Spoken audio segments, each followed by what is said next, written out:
ఆ తర్వాత అంటే మంత్రం అయిపోయిన తర్వాత ఇప్పుడు మళ్ళీ 5 సార్లు చెప్తూ ఉన్నారు ఓంకారం. సౌహ్యం క్లీం హ్రీం శ్రీం 5.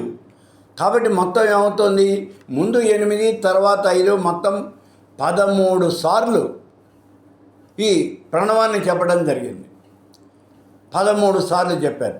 అందులో ఒక్కసారే ఓంకారము అంటే పురుష ప్రణవాన్ని చెప్పారు. మిగిలినటువంటి 12 సార్లు కూడా శక్తి ప్రణవాలే చెప్పారు. వెరసి 13 సార్లు ఓంకారం ఈ ప్రణవము అనేది చెప్పడం జరిగింది.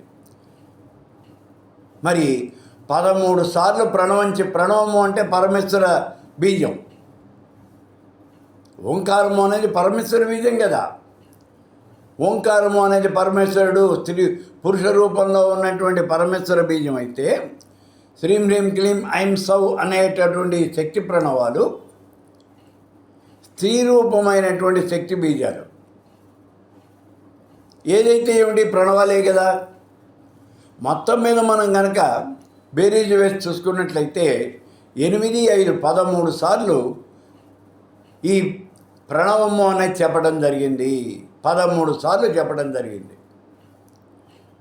ఇన్నిసార్లు ప్రణవం చెప్పినటువంటి మంత్రం ఏది కూడా మంత్రశాస్త్రంలో లేదు లేదు లేదు. ఈ మాట మనం నిర్ద్వందంగా చెప్పచ్చు. అందుకే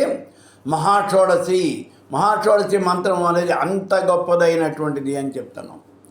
ఈ సాక్షాత్తు మోక్షప్రదాయిని, జ్ఞానప్రదాయిని, జ్ఞానం ఇస్తుంది. జ్ఞానం ఇస్తే మోక్షం వచ్చినట్టే కదా. జ్ఞానదేవత కైవల్యం. మనకి జ్ఞానము అనేది ఎప్పుడు వచ్చిందో అప్పుడు మనకి మోక్షం వచ్చినట్టే లెక్క.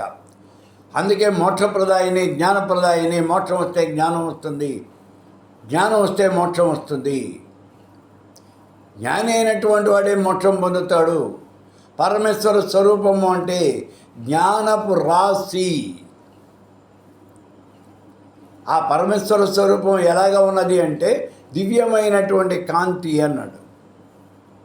కొన్ని వేల కోట్ల, కొన్ని లక్షల కోట్ల సూర్యులు ఒక్కసారిగా ప్రకాశిస్తే ఎంత కాంతి ఉంటుందో అంత కాంతితో, కొన్ని లక్షల కోట్ల చంద్రులు ఒక్కసారిగా ప్రకాశిస్తే ఎంత చల్లదనం ఉంటుందో అంత చల్లదనంతో, కొన్ని లక్షల కోట్ల మెరుపు తీగలు ఒక్కసారిగా మెరిస్తే ఎంత కాంతివంతంగా ఉంటుందో అంత కాంతివంతంగా ఉంటుంది.